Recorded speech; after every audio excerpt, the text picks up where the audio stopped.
GoCast no ar. Hoje para falar com Jorge de Sá. Esse nome lembra alguém, hein? Carioca, ator, compositor, apresentador, empresário. Jorge lançou uma plataforma digital de desenvolvimento do esporte no Brasil que usa preparação física e emocional. E olha, já levou mais de 800 atletas brasileiros para estudar em instituições nos Estados Unidos, Canadá e Espanha. Olha só que bacana.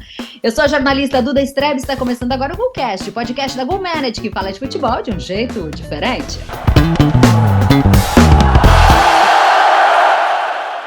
Já se inscreveu no nosso canal? Estamos no YouTube como GoCast GoManage. Toda terça tem um episódio novinho para você. Se inscreve, acompanha o nosso trabalho. A gente também está nas principais plataformas de áudio.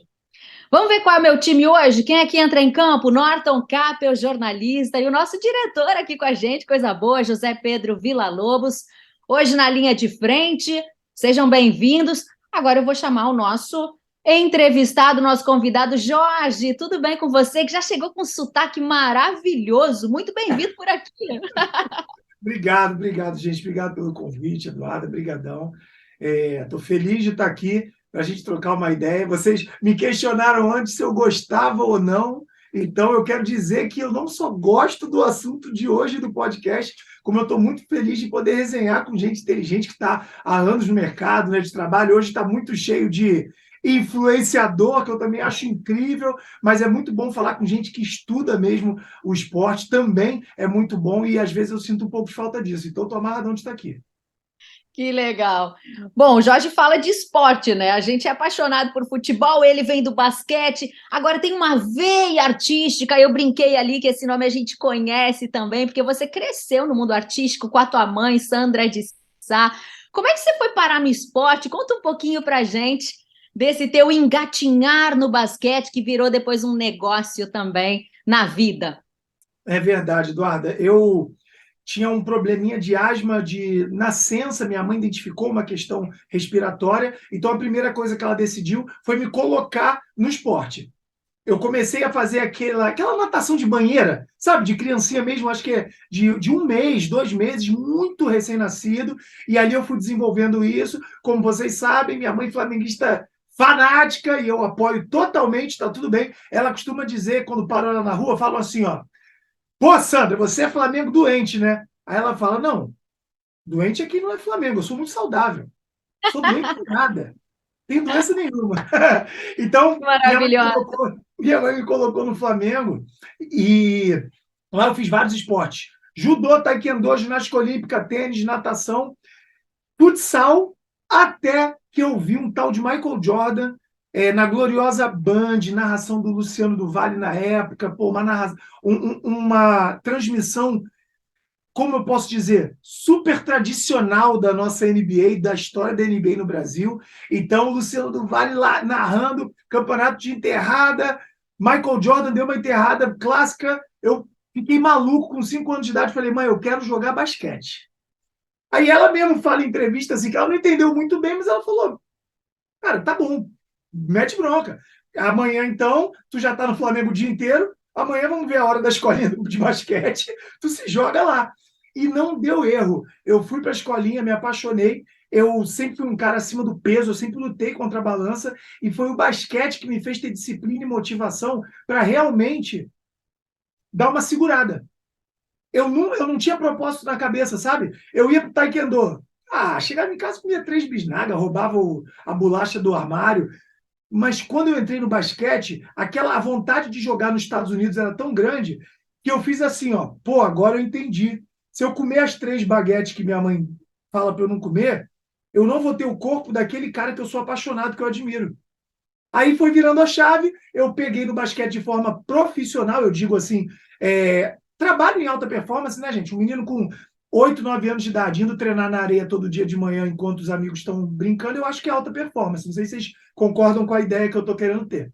Então, Eduardo, eu mergulhei no basquete dessa forma, Joguei basquete no Flamengo durante 18 anos, tive um intervalo onde eu fui para os Estados Unidos, consegui uma bolsa de estudos lá, fui campeão inúmeras vezes carioca pelo Flamengo, tive passagem por seleção regional, seleção carioca, voltei para o Brasil, comecei a trabalhar como ator, apresentador, comentarista de basquete nos canais Globo, Sport TV, e aí desenvolvi uma empresa para fazer o que eu fiz para mim, que é ajudar jovens a jogar, estudar nos Estados Unidos, Europa e Canadá através do benefício da bolsa de estudos. Essa é a minha história. Para a gente falar começar.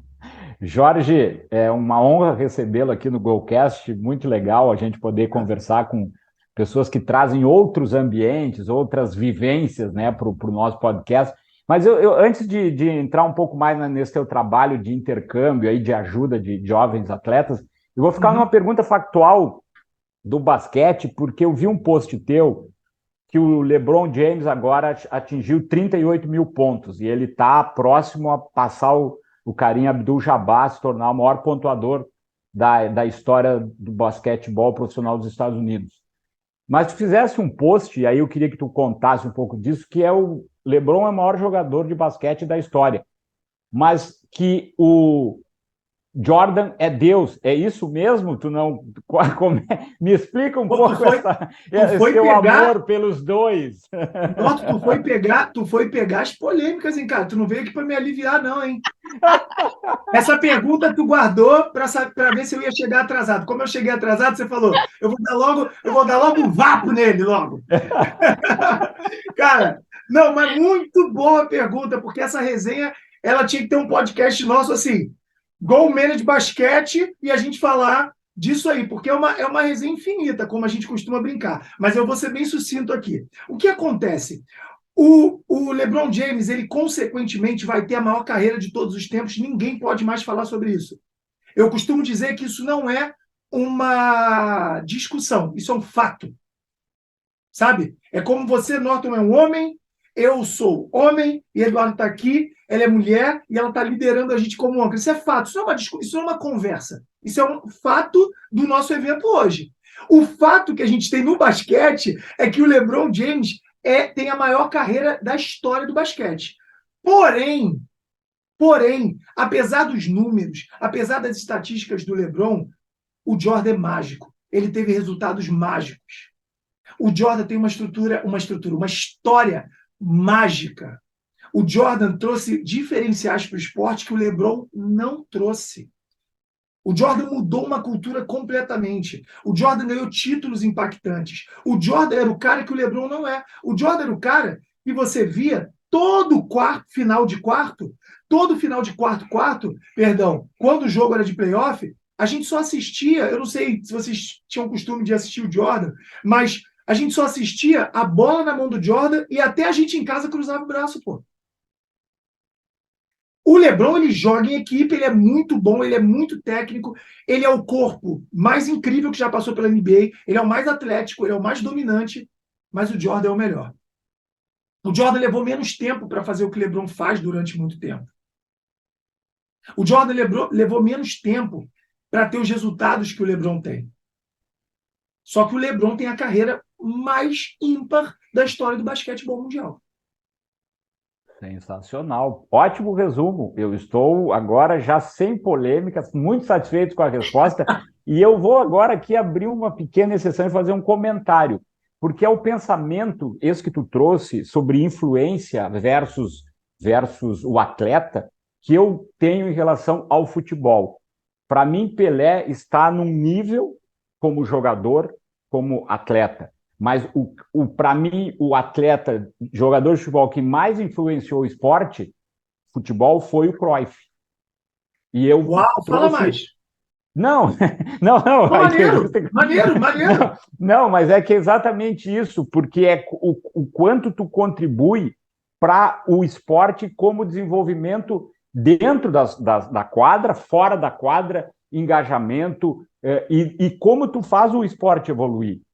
Porque eu acho que isso é uma coisa que os grandes atletas, os grandes nomes, são capazes de fazer. E eu vejo que o Pelé trouxe uma contribuição para o futebol dentro de campo inigualável. O que ele fez como individualidade é inigualável. Mas o Cruyff, enquanto jogador, enquanto treinador, ele jogou o futebol numa outra esfera. tática, de várias questões. Então, assim, essa tua comparação eu achei muito legal e me deu a oportunidade de fazer esse pequeno aqui parênteses e eu vou passar a bola para o Zé Pedro para ele seguir te perguntando. Muito prazer te ter aqui no Golcast.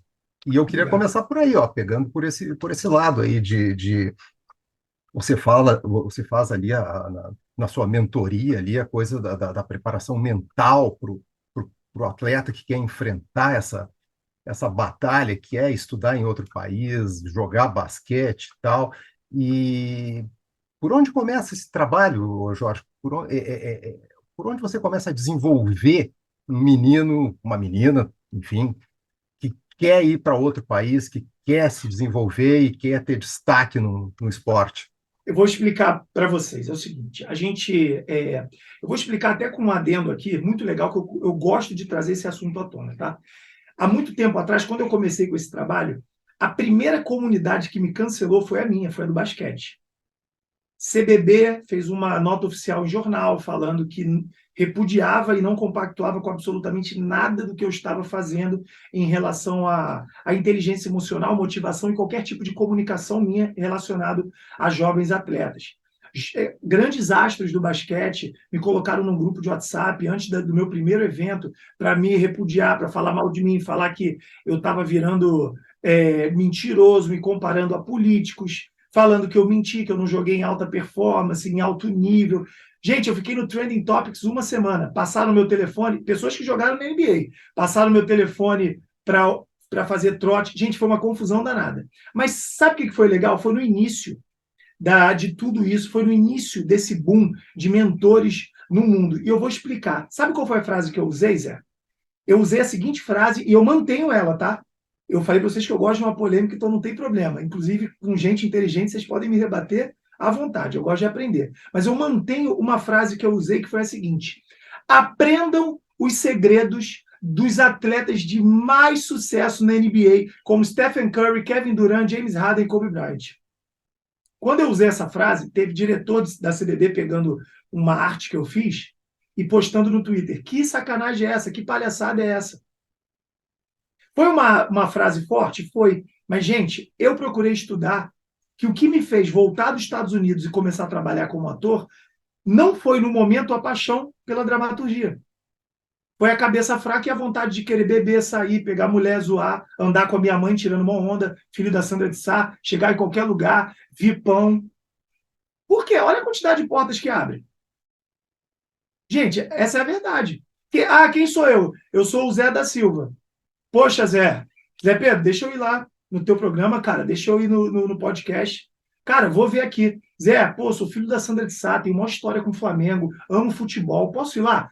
O pensamento vai ser um pouco diferente. Óbvio que abre portas, mas foi por causa de não ter uma inteligência emocional que eu deixei essa porta se escancarar e a porta da disciplina, do foco, do esporte, do meu propósito, ela foi fechada. Então, o que eu costumo dizer é: cara, naquele momento eu entendi que o segredo não está na mão nem no pé dos atletas. O segredo está na mente. E eu mantenho isso até hoje, com toda a força. Eu não tenho problema em falar isso. Muita gente parou de criticar porque, graças a Deus, contra fatos não há argumento. Hoje eu tenho mais de 21 mil alunos mentorados de inteligência emocional e mais de 800 propostas de bolsa de estudo distribuídas. Então, como disse o Jordan, né? Deixa o seu jogo falar por você e ser o seu assessor de imprensa. Né? E foi o que aconteceu comigo. Então, eu sempre bati nessa tecla, Zé, da inteligência emocional, quando eu percebi que grandes astros do esporte, não só do basquete, mas do esporte, eles utilizavam da inteligência emocional para suprir as suas necessidades. E agora, para a gente fechar esse parênteses e seguir para o futebol e para o que vocês quiserem, eu vou dar um exemplo extremamente simples. Por que hoje um jovem vai acordar 4 horas da manhã, vamos falando de periferia, 4 horas da manhã para treinar, sem dinheiro, sem nada, para depois trabalhar no Jovem Aprendiz, para depois estudar, para depois treinar de novo? Por que ele vai fazer isso? Se ele não tiver o propósito dele bem claro e ele não entender por que, ele não vai fazer isso. Só que se você está muito amarrado, se a tua mente, a tua máquina está afiada, você vai ter resultados completamente diferentes e atitudes completamente diferentes. Por que o jogador ele engorda quando ele para de jogar?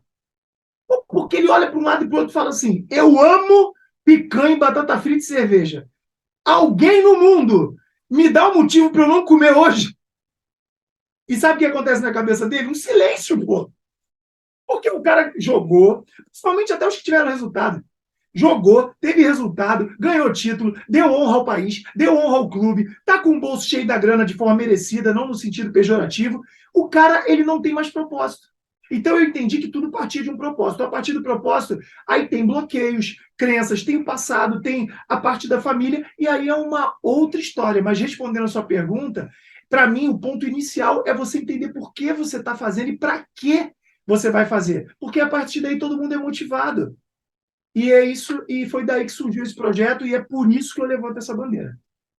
Agora, Jorge, eu vi uma entrevista tua onde tu falava que esse projeto foi a partir de uma frustração tua, que você viveu, você sentiu essa dor e que você transformou isso em oportunidade para essa galera, né? Eu queria que tu contasse um pouquinho disso para a gente, até para a gente entender qual foi o ponto de partida mesmo, esse start, e de que maneira isso acontece. Claro, claro. Aconteceu da seguinte forma, isso aconteceu na minha vida, só que eu tive um episódio. Eu fui numa final do NBB, que eu não me lembro o número, mas no início, Flamengo, eu não me lembro contra quem, cara. Acho que era Flamengo e Bauru, Flamengo e Franca. Era Flamengo contra um desses times de São Paulo super dominantes, que chegaram na final de forma repetitiva. E o Flamengo ganhou, todo mundo muito feliz, e me veio uma vontade de chorar, uma raiva, uma inveja de todo mundo, uma vontade de ir embora da Arena Carioca, absurdo. Porque ali eu senti como se eu tivesse caído na real que um parente meu morreu. Sabe quando acontece de um parente morrer e a pessoa fica meio... Parece que nada aconteceu. E todo mundo cochicha assim, fala assim, caramba, fulano tá bem, né? A mãe, vou usar o exemplo da mãe. A mãe morreu, mas fulano tá bem. Foi o que aconteceu comigo no basquete. Eu tentei tanto esse negócio. Eu enchi tanto o saco da minha mãe. Eu, gente, eu guardei carro na rua, vendi revista na escola, eu mandei fitas VHS para os Estados Unidos para conseguir uma bolsa de estudos lá, para ter jogado estudado na Marinha, na Marinha Americana. Então eu quis tanto esse negócio que quando eu parei, eu fiquei meio anestesiado. Quando veio esse momento, anos depois que eu vi o Flamengo ser campeão do NBB e eu estava lá, eu vi todas as pessoas até que jogaram no mesmo time que eu, e me bateu uma raiva muito grande, uma inveja muito grande, dor de cotovelo, inveja, milhões de sentimentos ruins. Ali eu falei assim, caraca, o que que aconteceu para eu ter parado? Que maluquice, por quê? Eu jogava direito. Eu podia não ser o LeBron James, podia não ser o Marcelinho, o ídolo nosso, mas eu era um cara que eu ia estar num time, eu ia poder estar num time forte. Eu tinha uma vida no basquete, eu poderia ter. E eu não tive.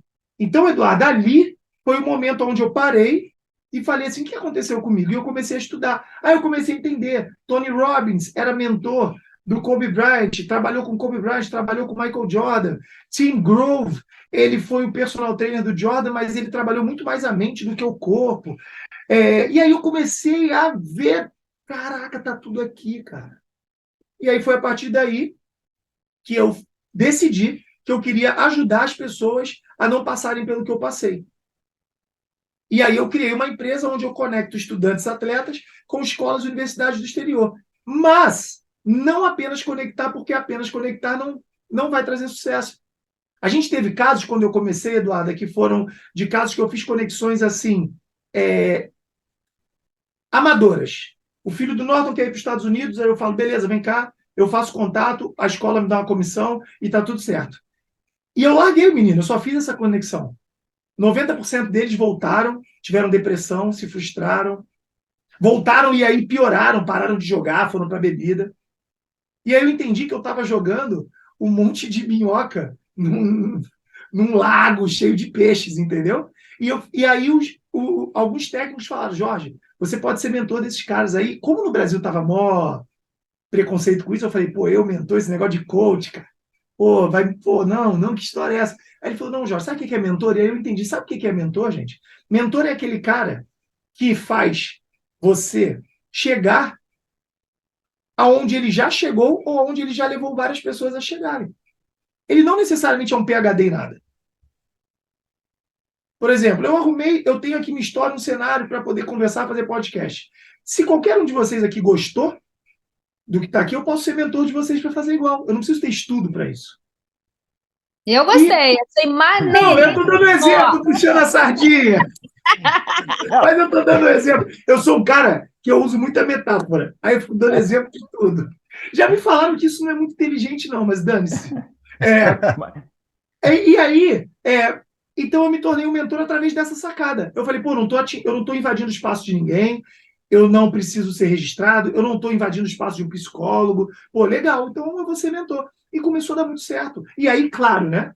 Eu comecei a estudar para poder desenvolver com excelência o que começou de forma muito, muito instintiva. E aí foi assim que começou esse trabalho. Hoje a gente está aí. Jorge, na resposta anterior, eu senti uma questão que tu colocaste sobre as dificuldades que se tem em praticar o esporte no Brasil.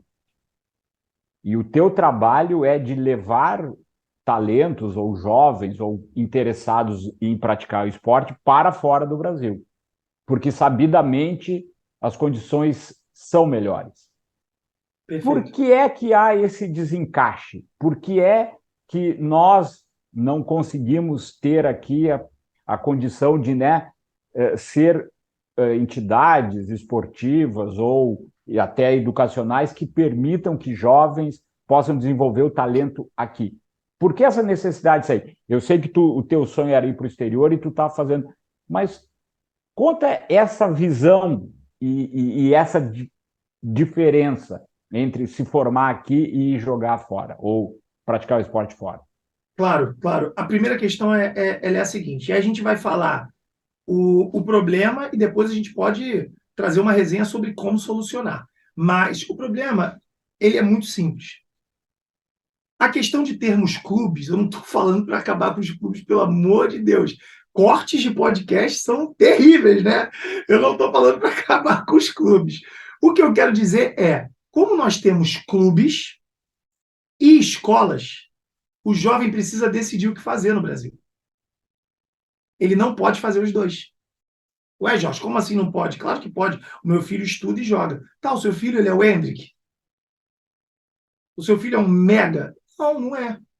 Porque o cara top, ele ou vai estudar EAD, ele vai ter que sempre, ele vai colocar o estudo de uma forma secundária. Ele não vai conseguir ir para a escola e jogar em alto nível. O garoto que vai para a copinha, legal, a copinha é ali durante as férias, ok. Mas e se o garoto for chamado para a base do Palmeiras, por exemplo? Ele continua na escola normal? Desculpa, gente, ele não continua. Então, logo de cara, existe esse afastamento. O que já faz num funil alto, famílias têm que decidir o que fazer com seus filhos. E, paralelo a isso, o filho que não vai para o esporte, vai para a educação, ele fica irritado, frustrado e talvez a gente perdeu uma futura joia. E o filho que vai só para o esporte, ele perde a educação. A gente tem entrevistas do jeito que a gente tem posicionamentos de superatletas do jeito que a gente tem, por falta de educação, que eu quero dizer, falta de ensinamento, de comportamento. E talvez a gente tenha os jovens que se machucam. Só que quando eles olham para trás, eles largaram estudos. Então, por que principalmente nos Estados Unidos se tornou uma excelente oportunidade de você tentar garantir o futuro do seu filho? Porque nos Estados Unidos, o esporte de alto nível é o esporte colegial, acadêmico, da universidade, da escola. Então, o cara tem que tirar 7,9 para cima para jogar num time que o jogo vai passar na ESPN. Que o Barcelona está vendo, que o Real Madrid está vendo. Se chegar hoje uma joia numa escola do Rio de Janeiro, o Real Madrid não vai ver. Talvez um olheiro de muito bom profissionalismo e muitos contatos do Flamengo vai lá naquela escola e vai olhar. Mas é um trabalho muito maior. Então, eu tenho certeza que equilibrar o esporte e a educação é o melhor caminho para você ter sucesso. E por isso que eu incentivo muito ir para fora do país. Porque fora do país você vai jogar em alto nível e estudar em alto nível. Você vai ter uma estrutura acadêmica que você nunca teve no Brasil, por incentivo do governo, por ser um país de primeiro mundo, por N coisas que a gente pode conversar sobre isso. E você vai ter um esporte de alto nível, porque não tem clube lá. Então, por isso que logo de cara eu consigo te falar claramente que a melhor opção é ir para fora do país se você quer equilibrar os dois até ter certeza. A gente tem pessoas formadas em marketing, matemática, finanças, economia e que estão jogando em alto nível. Essas pessoas, se não estivessem jogando em alto nível, elas teriam um baita de um emprego, ganhando muito bem lá fora. Essa é a minha resposta. Jorge, e nesse contexto aí ainda da questão da ida para o exterior, na tua experiência, onde é que o bicho pega, assim? O que é mais difícil no começo para o jovem que sai daqui e vai para lá? É diferença cultural?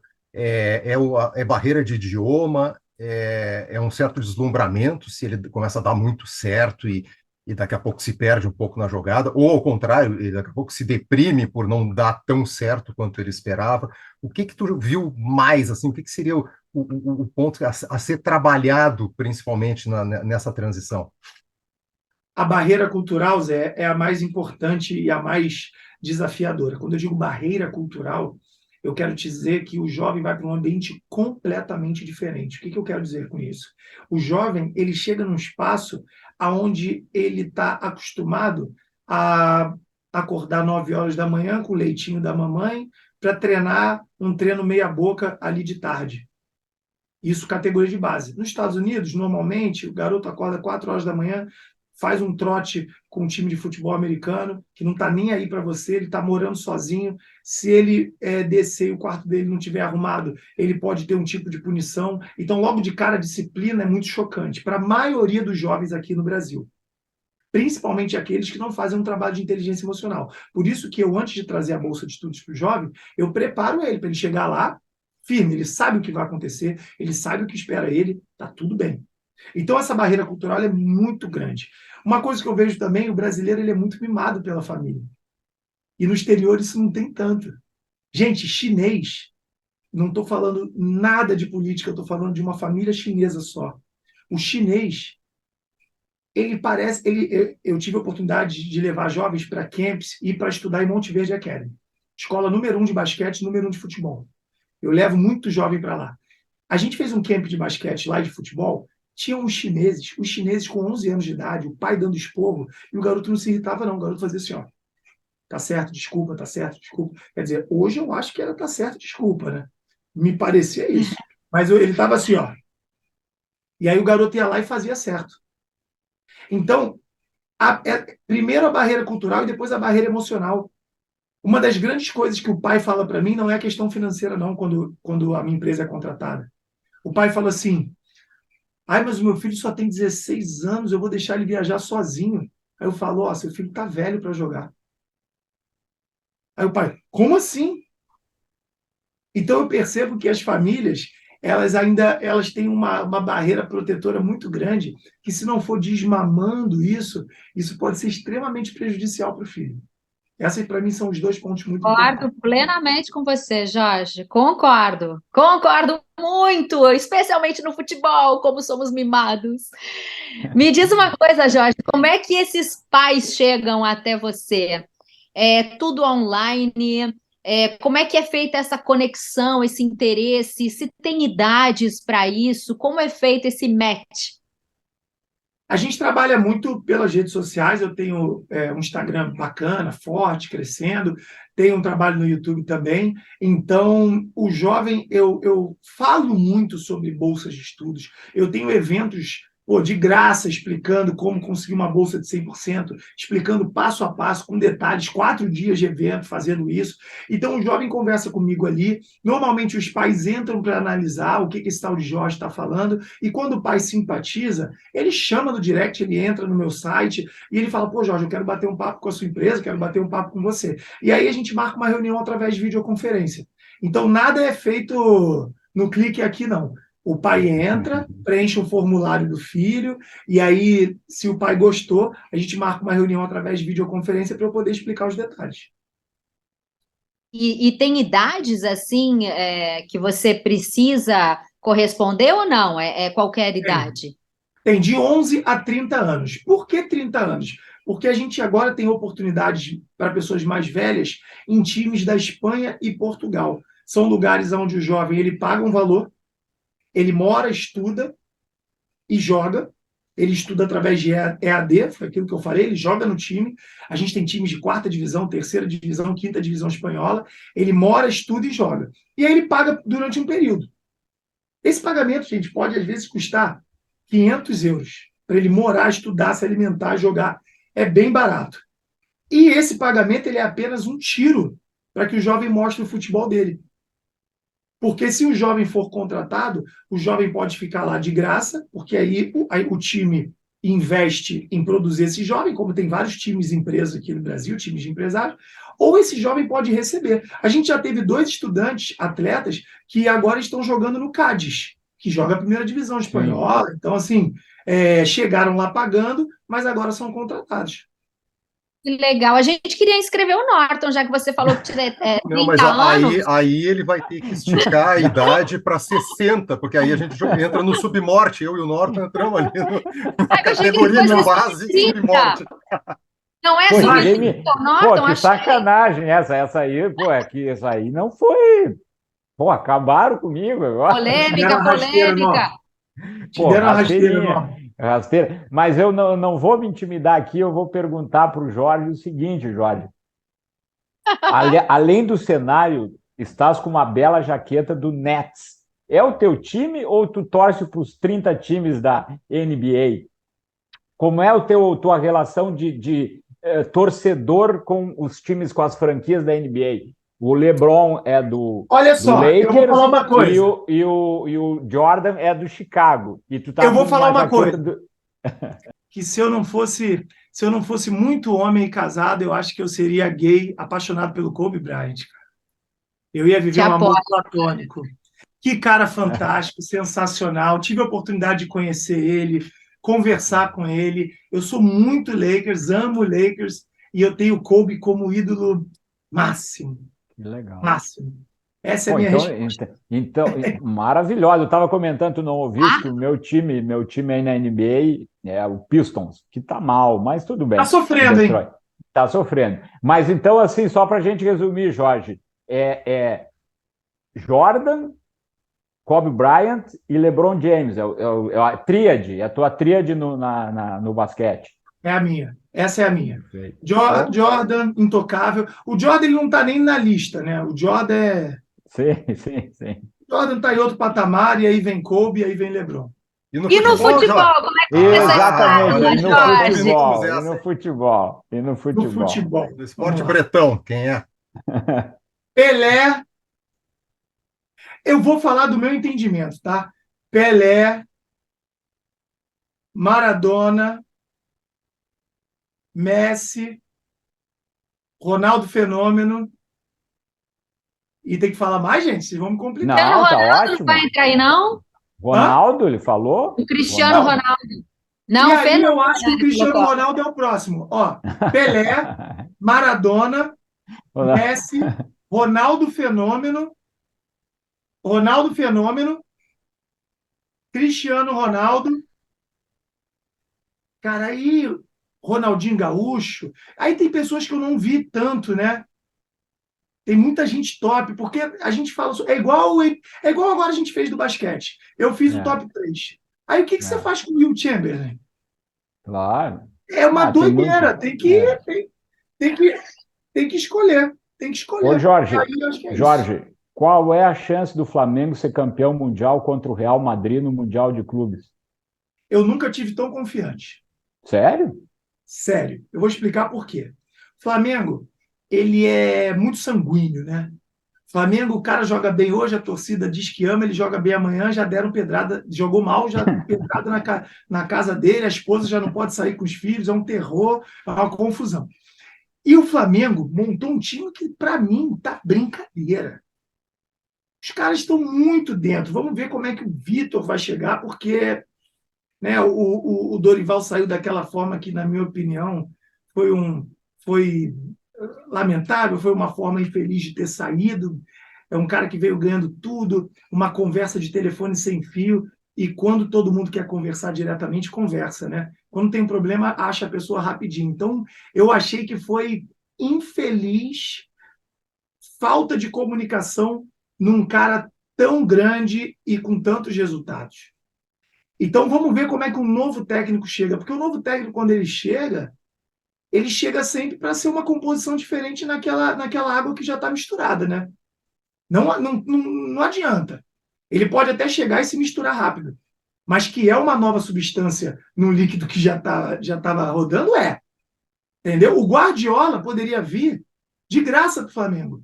Ele teria um período de adaptação. Todo mundo tem que ter. Eu acho isso até pela resenha. O Dorival tinha resenha assim assado. Aí tá naquele flow, tá naquele ambiente. Chega um outro técnico, ele não tem que provar que ele é melhor, ele tem que provar que ele tem que manter o time que ganhou a Copa do Brasil e Libertadores na mesma linha de raciocínio. Então, isso é um agravante. Porém, eu estou entendendo que, apesar das questões pessoais, e muito se fala sobre quem é o Vitor, enfim, eu estou entendendo que ele, dentro de campo, a galera está aceitando ele, o time está validando ele. Então, parece que o Flamengo vai arrebentar. Essa é a minha opinião. É um clube hoje que tem os jogadores mais inteligentes do Brasil. É o clube hoje que, se botar todo mundo com vontade, não tem como pegar. Então, na minha opinião, é trabalhar o emocional. Não estou nem puxando sardinha para o meu lado, não. Mas é sério, é trabalhar o emocional. Ali no Flamengo é não fazer nada. Se eu sou técnico ali, eu falo assim, rapaziada, estou aqui com vocês, de olho, se tiver algum problema, me avisa. Eu não chegaria muito querendo inventar a roda. Então, eu acho que o Flamengo está nesse caminho. Mostrou uma estreia no Campeonato Carioca? É fraco para o nível de Mundial? Mas é o que o Flamengo precisa agora. O Flamengo precisa agora só se manter bem. Eu acho que o Flamengo está muito bem, vai chegar bem no Mundial. Paralelo a isso, o Real Madrid está vindo com várias derrotas, o Real Madrid está sendo contestado, o Real Madrid está precisando mudar. E quando um time precisa fazer o que não faz, isso gera também um período de adaptação. Então eu estou contando que o Real Madrid chegue nesse Mundial precisando fazer coisas novas. Vocês entendem o que eu quero dizer? Sim, quando um time já está no flow e está fazendo algo que já está funcionando, ele passa por cima do Mundial. Vocês lembram daquele Mundial do 4-1 Barcelona contra o Santos? sim. O Santos vinha voando. Só que o Barcelona estava voando 3 vezes mais. Eles trataram o Neymar naquele jogo como um garoto que tinha todo o potencial para arrebentar. Eles riam do Neymar. Riam, que eu digo não pejorativamente, mas assim, o Neymar caía no chão e pedia falta, eles iam lá e levantavam. Eles estavam muito soberanos no jogo. Jorge, eu lembro de outro jogo. Eu também. Eu lembro de outro Mundial. Não. O Inter atropelou o Barcelona, cara. O Santos? Não. O Internacional. O Internacional. O glorioso Esporte Clube Internacional. Vocês lembram de outro jogo. Agora eu entendi. Não é? Cara, então aí, é verdade. Aí no final, esse jogo é para estudar, porque aí no final. Força mental, né, Jorge? Salvador fez a nossa alegria, campeões mundiais FIFA. Caraca, foi demais. Contra o Barcelona, né? Verdade, contra o Barcelona. Deco, Ronaldinho, essa turma aí. Contra o Barcelona de Deco, Ronaldinho, essa turma aí. Isso é verdade. Agora, o do Santos, cara, os caras estavam muito por cima. E o Real Madrid agora, eu acho que está numa fase que eles estão nervosos. Eu estou apostando nessa má fase do Real Madrid. Claro. Por isso que eu falei que o Flamengo tem chance dessa vez. Eu estou apostando que... E o Flamengo está com uma moralzinha lá fora. O Flamengo não é morto lá fora. A galera tem falado do Flamengo. Então o Real Madrid vai ficar assim, vamos ganhar fácil. Mas com aquela pulguinha assim, se perder, aí que instala a crise. E eu estou apostando nisso, para a gente ser campeão. E o Vinícius Júnior, como tu achas que por toda a história com o Flamengo, brasileiro, como imaginas esse embate? Como né, hoje o jogador que mais pode se tornar uma referência para o futebol brasileiro, é a referência hoje para o próprio Real Madrid. Como achas que vai encarar esse jogo? Eu tenho certeza que é o jogo de maior motivação da história do Vinícius Júnior, e ele não vai falar isso para ninguém. Porque ele saiu do Flamengo pela porta dos fundos. Ele saiu do Flamengo pela porta dos fundos. Ele saiu do Flamengo sendo zoado, pô.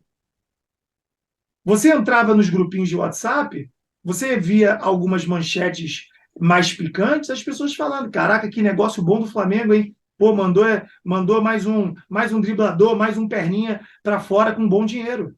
Ele saiu do Flamengo assim, gente. Tem que assumir agora. As pessoas falam, caraca, Vinícius Júnior fez um gol no Flamengo, 2, sei lá quantos, foi pro Real Madrid. Cara, o que o Real Madrid viu nele? Então, na minha opinião, Vinícius Júnior ele é apaixonado pela instituição. Ele não é apaixonado pelas pessoas, porque ele saiu pela porta dos fundos. Não por ele, mas as pessoas colocaram dessa forma. Então, eu acho, tá? Eu acho que ele vai vir assim, ó. Caraca, vocês vão lembrar pro resto da vida esse papinho que eu era a perninha que o Flamengo estava fazendo um bom negócio. E eu acho que ele vai driblar pra caramba. Eu não acho que ele vai ter pena, não. Se tiver, vai me surpreender. Mas eu acho que ele vai vir para jogar de verdade. E aí, esse é um grande ponto positivo para o Real Madrid para quebrar a minha ideia do Flamengo ser campeão. Olha aí, gente. Estaremos de olho, estaremos de olho, estaremos de Muito olho. bom, hein? Tô de olho também num novo cenário, já quero mudar o meu aqui, não sei. Tô de olho nesse cenário do Jorge, tô focada. Olha aqui, ó, outra pergunta para o Jorge. Técnico da seleção brasileira, nacional ou de fora? Nacional. Sério? Técnico da seleção brasileira nacional. Dá uma oportunidade para um técnico nacional. Algum nome? Algum nome? Olha, a gente tem Fernando Diniz, a gente tem o próprio Dorival, que vem de uma linha boa. A gente está falando de apostar, não tá? A gente está falando de tentar. Até os gringos que vão vir vão tentar. Porque os gringos que possivelmente aceitem propostas são gringos que não tiveram sucesso. Porque os que estão tendo sucesso não estão aceitando. Até o presente momento, pelo que eu estou vendo, gente, é isso. Eu não vi nenhuma manchete de alguém que está voando e parou para ouvir e está negociando. Eu vi várias fake news, assim, nada muito concreto sobre isso. Eu vi, especulação de 1000 nomes, mas nada muito concreto de alguém que está voando, tá nessa. Então, eu apostaria num técnico brasileiro. Porque, assim, gente, o que eu sinto, tá? Que dentro da seleção, além de tática, falta um técnico que tenha confiança. Na minha opinião, o Tite teve a confiança da galera, o Tite era bom de grupo, mas o Tite tentou inventar muita coisa, o Tite mexeu mal, o Tite teve atitudes que, de longe, me pareciam que ele queria ser o protagonista. Ele teve atitudes que me pareciam que ele queria assim, cara, eu quero vencer uma Copa, mas comigo sendo o tic-tac. Eu quero vencer uma Copa que o meu nome esteja do lado do nome do Neymar. E eu acho que se entrar um técnico para pegar o Casemiro, pegar o Neymar, pegar os caras, colocar para jogar, criar uma forma. Agora a gente tem 4 anos, então perde. Não fica bolado com perder agora, não. Melhor perder agora. Então, criar uma forma vitoriosa e um cara brasileiro, eu acredito que a seleção vai abraçar. Porque imagina, gente, ser técnico da seleção brasileira. Imagina você chegar para o Vinícius Júnior e falar você é reserva. Imagina você chegar para o Marquinhos. Imagina você chegar para o Martinelli. A gente tem jogadores que eles hoje estão decidindo em clubes onde eles têm tudo. Infelizmente, a mídia, infelizmente, colocar um jogador muito rápido no pedestal muito alto faz com que o Brasil tenha que segurar um monte de cérebro, um monte de ego, que não é fácil, não. Jorge, mas... sei como é que é, tem que segurar o ego do Norton, o ego do... Eu não quero parar, né? Eu não quero terminar a entrevista. Estou aqui, estou empurrando. Aqui, tem tempo. Posso ir? O Jorge fez uma referência muito importante. Quem comanda é a Eduardo e tu tens toda a razão. Ela é chefe. Posso fazer uma última pergunta, Eduardo? Pode. Vai, depois disso tudo, pode. Não, é apenas uma... Eu acho que tu fizesse um comentário que me chamou a atenção. Um sobre o Tite, que foi uma análise bem interessante sobre o quanto ele quis se colocar como protagonista, em que eu concordo com isso. Mas tu fizesse uma frase que me chamou a atenção, que os treinadores tops do mundo não se interessam pela seleção brasileira. Mas isso não é uma contradição ter uma seleção pentacampeã mundial, o futebol que é tido e havido como o grande revelador, o grande centro universal, e os treinadores não se interessarem, para mim mostra como o nosso futebol hoje está num nível, não sei, não é mais aquilo que foi, não consegue se tornar interessante, porque treinadores deveria ser ao contrário, deveria ser uma briga por esses treinadores top quererem comandar a seleção brasileira de futebol, não te parece? Parece, eu entendo hoje que o que eu falei sobre muito ego e sobre muita manchete está ficando muito moda você ser jogador da seleção brasileira, porque os caras vêm muito hypados dos seus clubes. O que eu estou entendendo é que nós viramos um celeiro de captação de atletas para que esses atletas individualmente sejam inseridos numa outra cultura. Pega o jogador aqui no Brasil, leva ele para o Manchester United, com a cultura do Manchester, com a cabeça do Manchester, coloca na cabeça dele, aqui você é mais um, você está sendo muito bem pago para fazer o que você fazia lá no São Paulo, lá no Corinthians, lá no Palmeiras, tá bom? Tá bom. Quando o cara chega na seleção brasileira, pô, ele chega gigante, porque a gente tem a mania de colocar esse cara gigante.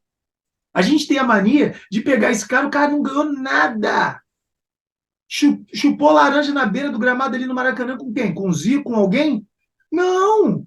É estar no isotônicozinho e tirando selfie enquanto o jogo está rolando. Esse cara não ganhou nada. Ele já tem um posto absurdo. Então, esse levantar das pessoas que ainda não ganharam nada fizeram com que seja uma mega enrascada ser técnico da seleção. Aí, na minha opinião, os técnicos pensam assim, cara, eu tenho um lugar onde eu montei a minha cultura. Eu estou vencendo. Eu estou com a minha família feliz. Financeiramente está tudo bem. Cara, eu vou me meter lá na seleção brasileira, que se o cara quebrar a unha, é uma loucura. Eu vou me meter nessa enrascada? Não, tô fora, tô bem aqui. Eu vou só pegar os melhores. Deixa alguém jogar bem, fazer 2, 3 gols, que eu ligo pro presidente, pro sheik do meu time e falo assim, me dá 50 bilhões de euros aí para eu dar para esse cara aqui, e é isso. Essa é a minha opinião. Muito interessante. Muito legal. bom, hein? Muito bom. Olha, Jorge, adoramos esse bate-papo. Pô, que bom. Obrigado, eu amei. Achei o máximo aqui, se deixar. Só que, ó, nossa capitã, já acabou. Se não tem a capitã, a gente vai, né? Já parei. Mas adorei o convite, eu tô com vocês quando quiserem. Gostei muito. Que legal. Tu quer deixar teu arroba aqui para o pessoal que quiser te procurar? E a gente vai mandar um mimo também para o Jorge, né? O nosso mimo do GoCast para os nossos entrevistados, agradecendo muito a tua participação. Obrigado, eu agradeço demais, fiquei super feliz, bater um papo, como eu disse, né, poxa, estudiosos, pessoas que realmente buscam, bacana poder ter esse papo aqui, ter a oportunidade de falar até do meu trabalho, agradeço pra caramba, para isso. Hoje eu sou da comunidade do basquete, mas hoje o meu público maior é do futebol, por causa que é a paixão nacional, então os pais me procuram, pô, meu filho quer jogar futebol lá fora, então eu tenho muita gente do futebol que me segue, então é bom eu estar sempre antenado e estudando mais de futebol para, como a gente diz, não se machucar, né? Para não falar, não tropeçar, né? Para se manter em pé. Meu arroba é @Jorge de Sá, em todas as redes sociais. Estou sempre lá respondendo direct, às vezes eu demoro, mas eu estou sempre buscando responder 1 a 1. É o meu trabalho, é a minha função. E um prazerzão. Quando quiserem, gente, eis-me aqui. Arrasou, arrasou. Obrigada para a Helena também, que fez esse meio de campo super bacana aí, entrou em contato, muito legal. E esse é o nosso GoCast, o podcast da GoManage, que fala de futebol de um jeito diferente. E hoje foi bem diferente mesmo, e a gente traz coisas sempre novas por aqui. E você já se inscreveu no nosso canal? Estamos no YouTube como GoCast GoManage. Toda terça tem episódio novinho para você. Estamos também nas principais plataformas de áudio. Se inscreve lá e acompanha nosso trabalho. Beijo, a gente se vê!